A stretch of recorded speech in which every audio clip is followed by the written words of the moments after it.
les voy a hablar sobre la feminista y pedagoga escritora sueca Helen Carolina Sofia Key. Ella nace un 11 de diciembre de 1849 y fallece un 25 de abril de 1926. Ella fue hija de un propietario agrícola dedicado a la política. Helen desde muy joven mostró interés por los asuntos políticos. Fue profesora hasta el año de 1900, cuando sus libros e ideas estaban comenzando a gozar de una cierta atención, y luchó por el sufragio femenino. Entre sus obras seleccionadas están El siglo de los niños, 1900, Amor y matrimonio, 1903, El movimiento feminista, 1912, La generación joven, 1914, Guerra, paz y el futuro, 1916. Yo les voy a hablar sobre una de sus obras más importantes, que es El siglo del niño, donde ella destaca la importancia de una educación libre en lo que se refiere al desarrollo personal. Helen en su infancia recibió una educación cristiana. Cuando creció fue alejándose de esta creencia. Cuando por último decidió abandonar totalmente el cristianismo, adoptó lo que sería la doctrina de la evolución. Ella consultó especialmente a Darwin, Spencer y Huxley. Otros autores que también influyeron en ella fue Rousseau, con la nueva Eloísa y Emilio. Ella aquí destaca la importancia del hogar, la familia y la madre y la necesidad del desarrollo individual. Otro más que influyó en ella fue Goethe, con el ideal cultural neohumanista. Ella destaca la necesidad de armonía, es decir, el equilibrio en el desarrollo del cuerpo y el alma. Otro más que influyó fue Nietzsche, con su ideal del superhombre. Ella compartía el interés por los derechos del individuo y de la personalidad, pero se apartaba de él en cuanto a lo relativo al sentimiento y la compasión. Otro más fue Comte, con el instinto animal. Destaca la importancia de la cooperación y el altruismo frente al egoísmo. Y uno que influyó mucho también en ella fue la obra de Mill. Él iba a tener una gran importancia para ella en lo que respecta a la religión y la política con la libertad. La única libertad que merece este nombre es la de buscar nuestros intereses o a nuestra manera, en tanto en cuanto no perjudique a los demás o se oponga a sus esfuerzos para obtener los mismos. Y por último fue Spencer, con la importancia de los castigos. Si un niño al hacer algo se lastima físicamente, esto es un castigo, la consecuencia inevitable de acciones anteriores. Si un niño de más de 2 años pierde o destruye un juguete, el castigo natural consiste en el desasosiego que luego le produce esta pérdida.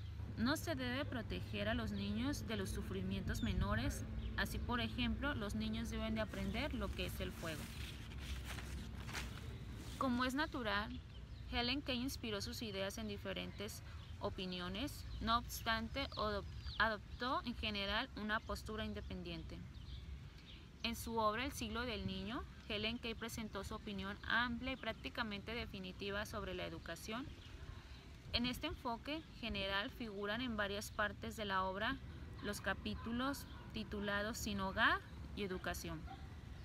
Sin hogar, cuando Helen Key utiliza esta expresión, quiere decir que los hogares no cumplen la finalidad que deben cumplir. Se le hace una pregunta si es posible encontrar en la práctica de un hogar ideal.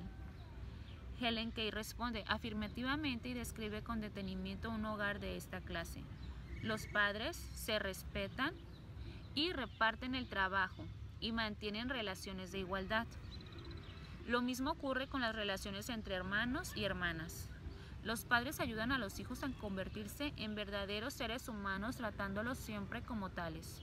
Los hijos no deben recibir nada porque sí. Según su capacidad, tienen que participar en las tareas del hogar y aprender a respetar a sus padres y a respetarse entre sí. Helen Key afirma, tienen derecho y obligaciones tan firmemente establecidos como las de sus padres. Key destaca la importancia de exponer a los hijos a las realidades diarias. Tienen que aprender a ser útiles en el hogar, a crear sus propios placeres y también a aceptar sus propios castigos. Los padres nunca deben evitarle los sufrimientos que sean consecuencia natural de sus propios actos. Los niños tienen que aprender a ser responsables. Desde su más tierna infancia deben de haber pocas restricciones, pero firmes. En el siglo del niño, el aspecto materno todavía recibe mayor interés. El amor y cuidado maternos constituyen un instrumento indispensable para realizar los objetivos futuros del niño. Helen confía en que una vida hogareña agradable todavía se considere la base del desarrollo personal. Helen Key afirma que toda educación requiere un elemento de obediencia. Para conseguirla. La recompensa y el castigo constituyen dos elementos importantes. ¿Cuál es su opinión al respecto? Rechaza la idea de que se felicite a un niño si consigue hacer algo arriesgado o que se le castigue si no lo consigue. El esfuerzo, el trabajo, la lucha deben constituir un objetivo por sí mismo. A este respecto se refiere a la escuela y a las notas. Protesta contra la competencia alentada por las calificaciones y se opone a que se otorguen premios y recompensas. Dice que se ha opuesto a los exámenes durante 20 años. Por consiguiente, está decididamente en contra de las recompensas en materia de educación. Se opone decididamente al castigo corporal. Este es en efecto el mensaje más importante del capítulo titulado Educación. Con respecto a esta cuestión, su actitud es totalmente coherente, refiriéndose a Quintiliano y a Comenius. Entre otros, critica con gran vigor los castigos corporales. Exige que se prohíba legalmente pegar a los niños en la escuela y en el hogar.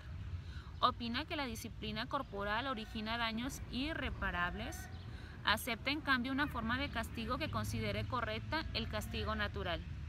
Helen Key afirma que el niño puede tener que sufrir la severidad de las consecuencias resultantes de sus actos. Con una reserva, no obstante, si el niño corre el peligro de sufrir un daño irreparable, el educador tiene que rescatarlo y detener su actuación. Afirma también que el niño no debe tener miedo del peligro y hay que dejarlo que se queme con la llama, y ya no volverá a hacerlo. A su juicio, Key, el ejemplo es importante en educación. El educador tiene que ser alguien a quien el niño pueda imitar. La obediencia también es indispensable en educación. Sin embargo, la receta de Helen Key consiste en que en vez de castigar al niño, debe convencérsele a que acepte la obediencia voluntariamente. Esto tiene que lograrse durante la infancia. Pero, ¿en qué se basa esta obediencia voluntaria? A juicio, lo fundamental es crear una conducta habitual en el niño. Considera que los 3 primeros años de vida son especialmente importantes, sobre todo en la educación. Y afirma que el factor constructivo más importante de la educación de un ser humano es el orden tranquilo y ordenado del hogar, su paz y sus deberes. En todas estas aportaciones que hizo Helen Key, se le reconoce entre sus fuentes principales la obra El siglo de los niños, publicadas en 1900. Ideas tales como buscar la personalidad del niño, reconocerle un ámbito de libertad para aprender y despenalizar el error, incorporar a los padres en la labor educativa, implicar al Estado en la enseñanza, crear escuelas mixtas, suprimir el castigo y otras líneas semejantes, nos parecen hoy muy normales y están incorporadas en multitud de sistemas educativos, así como en los programas de la UNESCO y de otras instituciones vinculadas a la infancia. Muchos de los tratados doctrinales en que se basan suelen citar la obra de Key como punto de arranque. Bueno, esto es un poco de lo mucho que Helen Key aportó en cuanto a la educación. Muchas gracias.